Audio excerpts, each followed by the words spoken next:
All right, we are on the section of the course which is an excursion of sorts, and the one that you know is coming. This is the part where we're going to do some Greek readings as a class, and this is a bit of an interruption in the Canon sequence. Then again, not really, because it really does fit with what we're doing. We're doing manuscripts and texts, and this is going to be a great example of the kind of thing that the early church would have used and read.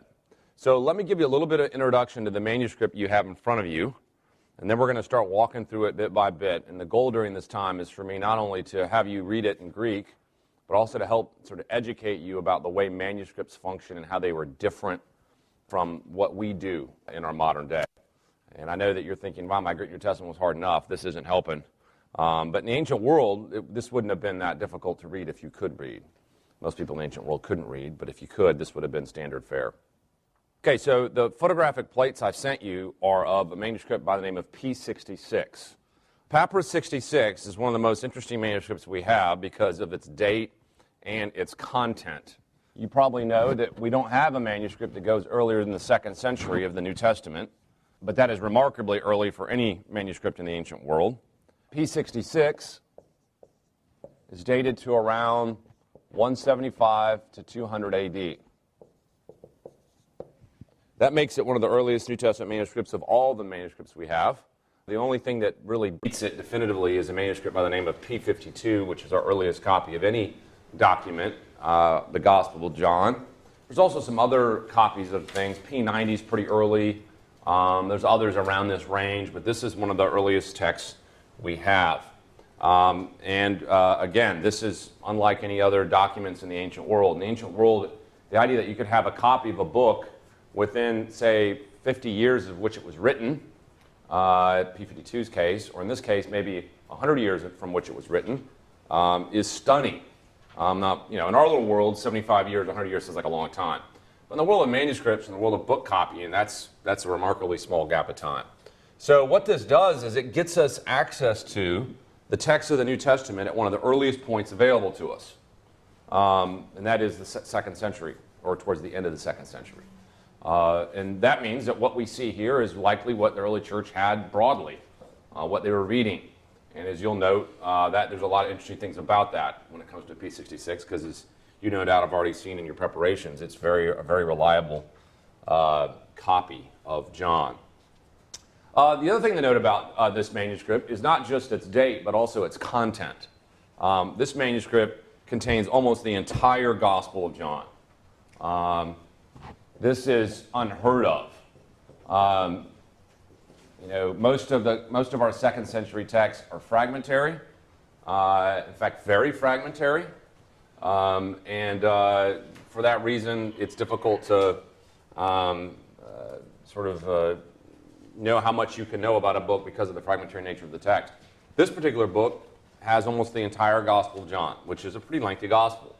I can't remember off the top of my head where it peters out at the end, but it doesn't cover the entire gospel. There's some missing folios in there. The other thing about that's interesting is it has a cover page, or better put, title page. I mentioned this, I think, yesterday, how rare this is. This is one of the few gospels we have from the 2nd century where we actually have the title. It's interesting, every gospel that we have the first page of has the title. We just don't have many of the gospel manuscripts with the title, or with the title page, I should say. Every one we have the first page of usually has a title attributing it to whoever the author is. In this case, of course, is John. So you can see even in the manuscript in front of you at the very top, and again, I have a high-def digital version here from the virtual manuscript room in Munster, Germany, but you can see, of course, the title here, which is Euangelion Kata Wane. And then if you pull up the digital photograph I gave you, you can see it even more clearly here because of the contrast. Euangelion Kata Wane. So this is the gospel according to John. So this is fairly interesting to have. A little bit later in the class, I'll talk about the form of the titles and what makes them unique. Notice that the title here is singular gospel, Euangelion, and then this prepositional construction, according to Kata Wane, according to John. It's a very unusual way to make titles in the ancient world. When you were attributed a book to somebody in the ancient world, you usually just put it in the genitive. So if you had a book by Plutarch, it'd be of Plutarch, which literally means by Plutarch, right? This is the way. So if you were going to have a Gospel of Mark, the normal way you would have done it is not Marcon, but Marku, in the genitive, of Mark or by Mark. But notice that's not how the Gospels do it. The Gospels do it by having this awkward prepositional tack on after euangelion in the singular. And scholars observe that there's a very clear point being made by whoever constructed these titles this way. And that is that there's not multiple Gospels. There's one Gospel according to John, and there's one Gospel according to Mark. There's one Gospel according to Luke. To say it yet another way, what the title suggests, just by virtue of the way it's constructed, is it's already built in such a way that it distinguishes one Gospel from another, but all part of a singular entity. So that means that the titles already imply a plurality of Gospels whenever the titles were constructed. And we think these titles were there probably very early. And so there's a lot of interesting things about that. It tells us that almost from the very beginning, no one conceived of the Gospels as entirely separate entities.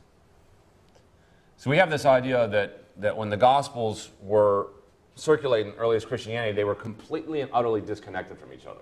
And maybe at the very beginning stages there was some truth to that. But it wasn't long until they were seen as a unit. And the titles reflect that. The titles reflect this idea that it's just a part, whatever you're reading right now is part of a larger phenomenon and just one perspective on it. And that, I think, is a very interesting fact about this particular manuscript, is the title and the way the title is constructed. It tells us a lot about it. Another thing about this manuscript that's interesting is, we'll talk more about these as we go, is the various scribal features. This manuscript has a number of things that scribes do that we want to observe and take note of as we go through this. One of the things is they use certain types of abbreviations called the nomina sacra.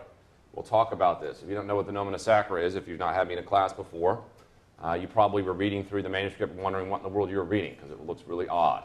And maybe you figured it out, maybe you didn't. We'll talk about that today. Other scribal features that are noteworthy here are page numbers in the top margin, enlarged first letters. We'll talk about the line spacing, which is an interesting phenomenon, and so on. But then a last thing I want to say as by way of introduction is something about the corrections in P66. Whoever wrote P66 did make mistakes, scribal errors. And this is not at all surprising or shocking. In the ancient world, this was standard fare. You would copy a book and you're going to make a mistake. We do this all the time. You write something and you try to write it without mistakes, and sometimes you make them. The papers you turn into me are good examples of this, right? You no doubt proofread it, although I doubt that sometimes as I read some of these. I trust you proofread it, but nonetheless, mistakes get through. And what would be great, wouldn't it, is if you had a system that would catch all these errors and correct them. Now, you do a little bit on a digital level now because computers can show you some things that are wrong, right? But they don't catch every mistake. But what's interesting about this manuscript is somebody clearly went over it and caught errors and then corrected them. Now, the interesting part is there's good indications that sometimes those errors were corrected by the original scribe who was copying this, but then other indications are that it was actually corrected by a different scribe with a different hand. The word hand just simply means a different handwriting style, suggestive of a different scribe. What does that tell you? That tells you that P66 was copied in what we might call a controlled environment. What it means is it wasn't just Joe Christian woke up one day and said, I'd like to copy Gospel of John. I don't know what I'm doing, but I'm just going to do it, and let's hope for the best. Although some manuscripts in ancient Christianity actually were kind of sloppily copied like that. This isn't one of them. This actually suggests even the possibility of being copied in some sort of early scriptorium. A scriptorium is a group of scribes that would do their work and correct and make sure that they're proofread and all the mistakes are caught. What does that tell you? It tells you there's a fairly sophisticated level of scribal activity going on in this manuscript. And that there's mistakes, yes, most of them are caught, not all. And of course, we don't know if they were caught or not because we don't know what was in the exemplar this guy was copying from. What we look at and compare to our current Greek New Testaments and say, oh, the guy made a mistake. Well, he may have faithfully copied the manuscript in front of him. So whatever you think is an error may have actually been in the prior manuscript he copied from. Who knows? Regardless, this tells us a lot about the way scribal work was done in the ancient world. A couple other things I'll note here about P66 as we sort of, by way of introduction, get started on this. Material. You can just look at this and tell what it is, right? What's this written on? How do you know? By looking at it. Obviously, you read about it and it tells you, but how do you know by looking at it? Grainy look. Yeah, I mean, just take a look at the manuscript for a moment. You can see there's a running grain left to right here on the front of the manuscript, and you can even tell by the way it's broken off on the edges. It's broken off along the grain. Okay, and when you look up particularly close, although this is not a very good high-def photograph, you can actually see the lines in the manuscript. What's interesting about this is the way papyrus was done was the papyrus plant was used to make sheets of paper in the ancient world. The papyrus on one side of the sheet was laid horizontally. On the other side of the sheet, it was laid vertically. And so what you have in papyrus is a crisscross pattern, okay? And you're seeing the front with the horizontal pattern and the back is more of a vertical pattern. It actually makes pretty strong paper. Pretty durable over time, but it can become a little brittle if it gets dry. And notice here that it's kind of broken off, especially on this front page, in along the grain of the actual manuscript. And this is not unusual for what you would expect for a manuscript like this in this age. Notice that the front of the page is horizontal and the back of the page is vertical. That's intentional. Scribes typically started their work on what's called the recto, which is the horizontal writing part of the page, because the ink pen flows more naturally when the grain goes sideways, right? And you try to write on across the vertical grain, it's a little more rough. And so the back of the pages typically are a little more rough. The last thing I'll mention here, by way of introduction, is the form of the book. This is, needless to say, on a codex. And I'm going to have a lengthy discussion later about codex. For now, I simply observe that this is not a scroll. And I know that's kind of an obvious observation, but when you think about books in the ancient world in the 2nd century, here's what's interesting. In the 2nd century, everybody was using scrolls. Jews were using scrolls. The Greco-Roman world was using scrolls. Scrolls were the dominant book format in the 2nd century Greco-Roman Empire. There's only one group that really decided to use another format besides scrolls, and that is Christians. Christians used the Codex, and they used it in a dominant fashion against the tide of their surrounding world. Well, that's an interesting little phenomenon that we're going to talk about later, and why Christians did that. But as you can see, the Codex is just your standard book format. You have sort of an open-ended portion here where the pages can be turned.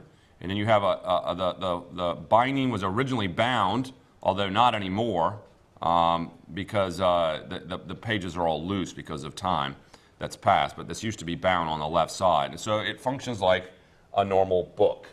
The Codex is basically like your current Bibles. Ironically, after 2,000 years, no one's gotten any better than the Codex, which is an interesting little observation. So when you make books now, what do you have? You have a sheet of paper with writing on both sides, and they're all bound at the spine. Okay, the Codex was basically invented sometime in the 1st century. Some have suggested it was a Christian invention. The evidence is against that now. But originally, it was so popular amongst Christians, people thought Christians actually invented the Codex. Regardless, the Codex is a 1st century phenomenon, and by the 2nd century, Christians were using it all the time. And it's the same book format that you and I use now. We'll talk about why Christians might have preferred the Codex when the time comes to look at it more fully. A couple other little observations as we get started. Notice the line spacing here. See how the line at the top is kind of really tight? Then when you get in the bottom, it's sort of loose, or in the middle, it's kind of loose, and then when you get to the bottom, it's tight again. This is just standard the way scribes do things. They'll write really tight at the top. They tend to loosen up, and then when they get worried about not having enough text, they'll tighten it back up again. You know, they realize they have to fit that book in their codex. Okay, and the codex is constructed before the book is copied. Okay, so what you're doing is that you build a codex, then you copy into it, and the scribe is always very conscious about making sure there's space enough for his book. So notice he starts off very tight, and then he'll change it. You know, if you were to copy you're not a scribe, obviously, but if you were to copy a document by hand on a sheet of paper, you would find yourself doing something probably very similar, which you'd start at a certain level of spacing, and then it would change, and over time it would flux, because, you know, you just do that naturally based on what's in your head or what the pattern is and so on. But notice the margin on the left is remarkably tight. Look at that. There's probably, you can't see this now, but there's probably no doubt that the scribe probably made a line in his papyrus sheet here that marked the left margin, and he would have been able to keep it really tight. Notice the right margin's actually pretty tight. You lose that phenomenon with the looseness of the text, or the manuscript broken away here, but it's pretty tight up on the right too. In fact, so tight that he'll wrap words around the line. You've already picked this up when you did your Greek prep, I trust, is that he'll have a word, and he's so concerned about the right margin being tight that he'll just break the word in half and finish that word on the next line. He wants a tight margin. This suggests a scribe who's used to copying books. Okay, has some level of professionalism in terms of book copying. Now, what's curious about this is notice the line spacing here on P66, page 1, but then if we go to later in the thing, notice that. Notice here, there's several things to notice about this. One is it's a lot more well preserved, okay? And this is because this is right in the middle of John, okay? 751, 52, and on to the early parts of chapter 8. But notice the line spacing there, okay? A couple phenomenons to note. Notice how tight it is at the top. Then notice how loose it is here. And notice how tight it is at the bottom again, okay? This is our guy.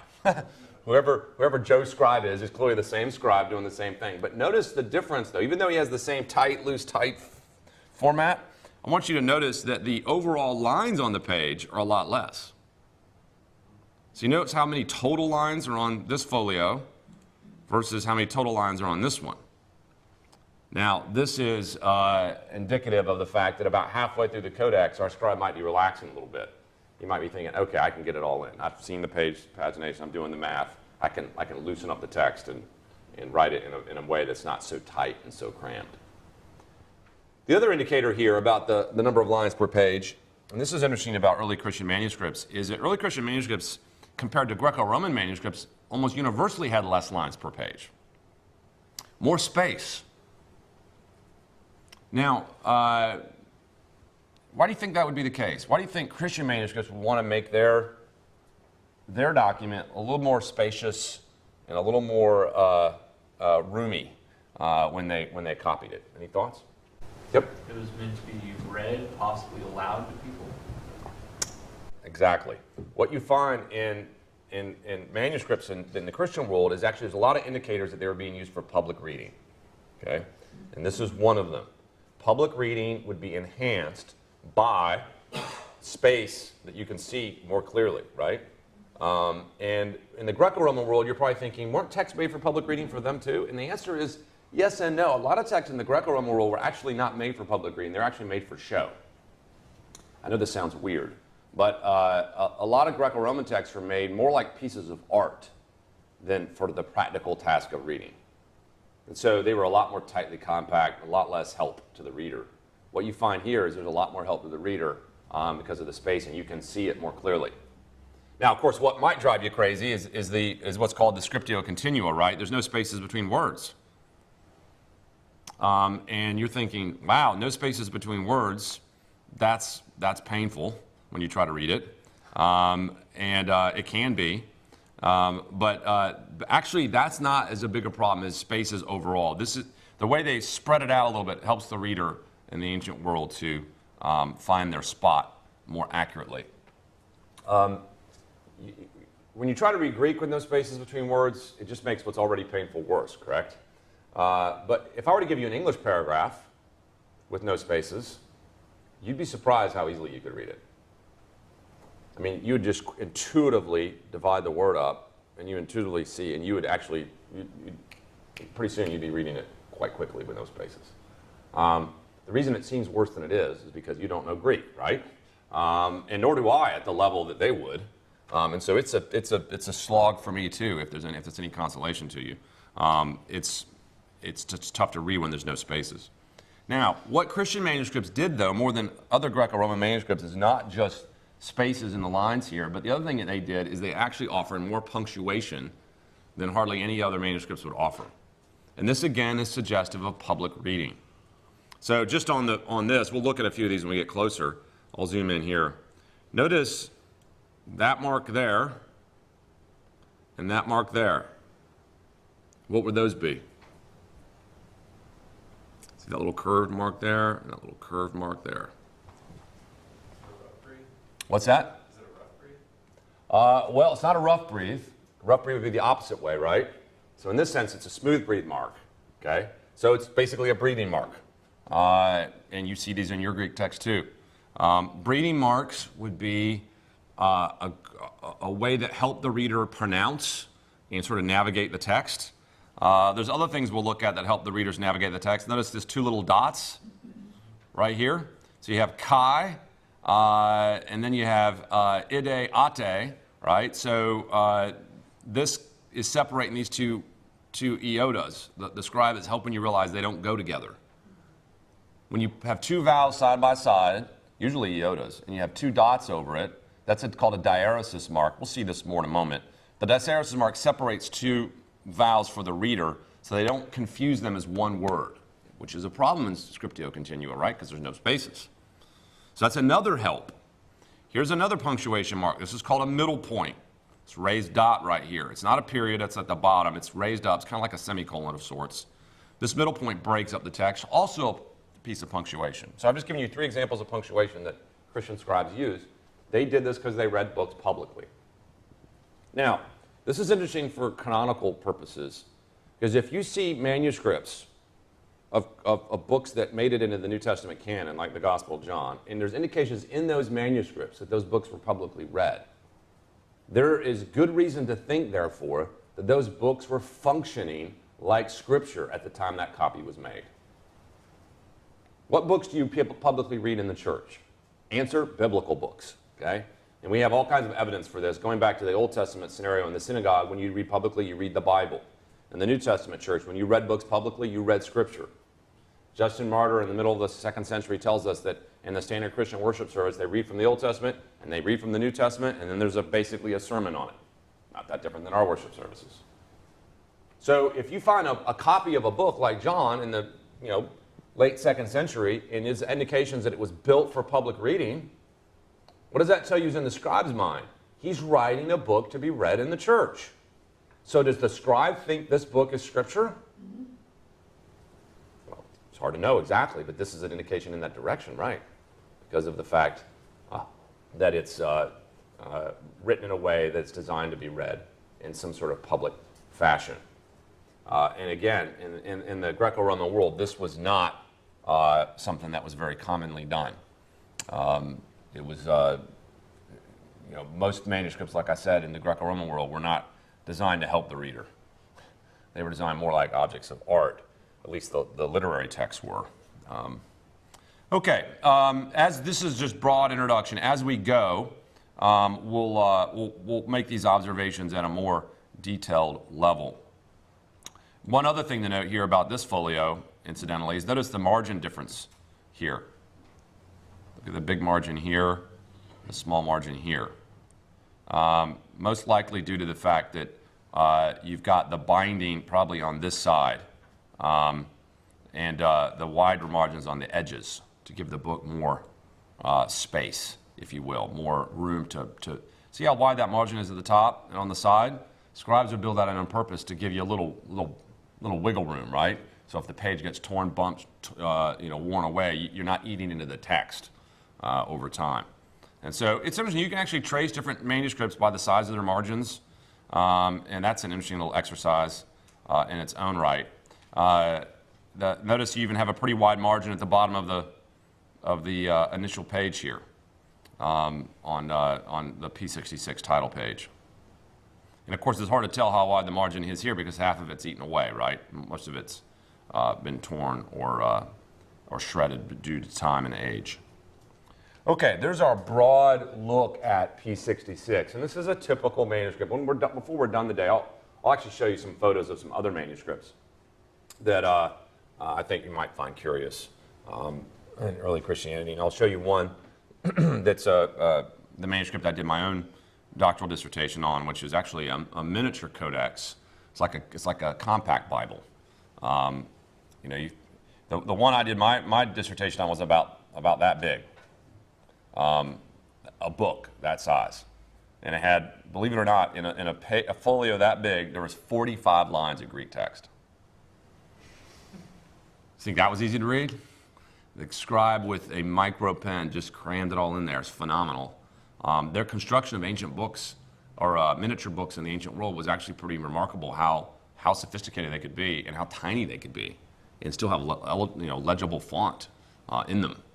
And these are like a pocket Bible. It's like the Gideon Bibles they gave you. You know, when you walk outside of an event, you know, the Gideons are out there handing out their Bibles, and they give you those little pocket Bibles. They're actually about that size. You can just stick it in your back pocket. That's they already were doing that in early Christianity in the 3rd and 4th centuries. They already had sort of, quote, pocket Bibles that they would give to people, or that they would use. I'm not suggesting the Gideons existed in the 2nd century. But they did have these compact Bibles as early as the 3rd, which is a fairly interesting phenomenon. Okay, before we dive into the Greek text then, which we'll get ready to do here in just a moment, let me pause for questions about the physical features of the manuscript. And we'll, again, continue to make observations about those physical features as we go. But for now, let me open it up for broader questions about it. Yep? Is it common to see blank pages at the end, or are they pretty good at spacing out text and fill up the codex? You do find some codices with blank pages at the end. And you also find the opposite. Sometimes scribes ran out of space, and they had to sort of artificially add pages at the end, awkwardly tacking on additional sheets onto a codex. And you can see the scribe writing smaller, and then he doesn't get there. And then you have to add on these sheets, in the ancient world, it's just complicated to try to write a book, copy a book like this. But yes, you do see sometimes these blank pages, but it's pretty rare. Other questions? Yep. I don't know if you mentioned this or not, but just like on for John 7 and 8, like why is it not as tight on the right side as it is on the left, and also on the John 1? You see, he just goes over. It's just a little. I mean, why is the margin so thin? Well, just like it's just not like it's a straight line on the right side there. I see. Kind of hang over, like it is like on the first one, and yeah. On the left side, is he just. Yeah, well, that's still pretty good. I mean, you got the omega floating right here. Other than that, it's not bad. It's really not as tight as the left margin. Scribes sometimes scribes got lazy, got sloppy, were inconsistent. Some scribes were higher quality copiers than others. And so what you end up finding is scribes do better in some parts than others. Sometimes scribes get tired. You can actually see that as the manuscript wears on. Especially if you say as it goes on, like a few more mistakes here and there as you get more through the document. Yeah, I think what you'll notice is that the mistakes here there were a significant number of errors on this sheet, if you caught them. And there was a few on the original sheet. So, but of course, scribe didn't copy this all in one day, so you don't know whether you're seeing them on day 2 or day 7 or whatever it is, how long it took them to copy it. It was excruciating work. In the Middle Ages, actually, we have a lot of these what are called colophons, which are scribal comments at the end of the manuscript, where they're done with their copy, and they'll make little remarks in the margin or at the bottom, like "glad that's over," or that was painful, or my back hurts, or all these little funny remarks that get made by scribes. You knew it was a really arduous task. And what you'll find here is that we'll be able to sort of, with this manuscript, sort of see into the scribe a little bit and how he operated, what kind of mistakes did he make. You'll notice that several of the errors are spelling variants. This was very common in early Christianity, and actually weren't considered errors. especially when it goes from EI to I in some of these letters or some of these words. You'll find that seems like a spelling error to us, but for them it really wasn't. Cool question, Ben? Yes, I might have forgotten it. Yeah. Well, I had two. Yep. One was, which side, so you said the binding would have been on like the right side of this page. On this one, from what I can tell, and again, without having this manuscript in front, it's hard to tell. So notice that you can see the grain going both directions. Mm-hmm. What's hard to tell on this folio is whether you're looking at it on the back side or the front side. But from what I can tell, it seems to me that what you're looking at here is probably the grain's going vertical. See this long vertical piece here, and here, and here. So what you're looking at is probably a back of a page, and if so, the binding would be on this side here. Okay, so it was set up though, typically how we would have a book for the bindings on the left side of it. Yep. Of the book. Yep. I remember my other question. Do we typically find things like, I mean, I'm sure this would be hard to identify on such old text, but do we ever find like fingerprints or any physical evidences of scribes or readers? You mean like genetic evidence for scribes? I mean, we find scribal comments, of course. We even have medieval manuscripts with scribal names attached to them. We know what the name of the scribe was. Right. Yeah. But I don't know of anything with fingerprints. Even if we could pull it off, I'm not sure who we compare it to. But right. Yeah. I wasn't thinking of like identifying them. I just was wondering if. Yeah. I don't know anything quite like that. One of the things that interesting happens in later manuscripts is you end up having color on the manuscript in lots of different ways. And I'll show you an example of that, where scribes sort of decorated the manuscript. And sometimes it was to enhance punctuation. Sometimes it was literally like a fresco on the manuscript, depending on what part they were on. And so you get very elaborate manuscripts starting really 4th, 5th century and later. It starts getting more calligraphy, more beautiful letters and art artistically designed. So you can learn a lot about a scribe by that kind of thing too.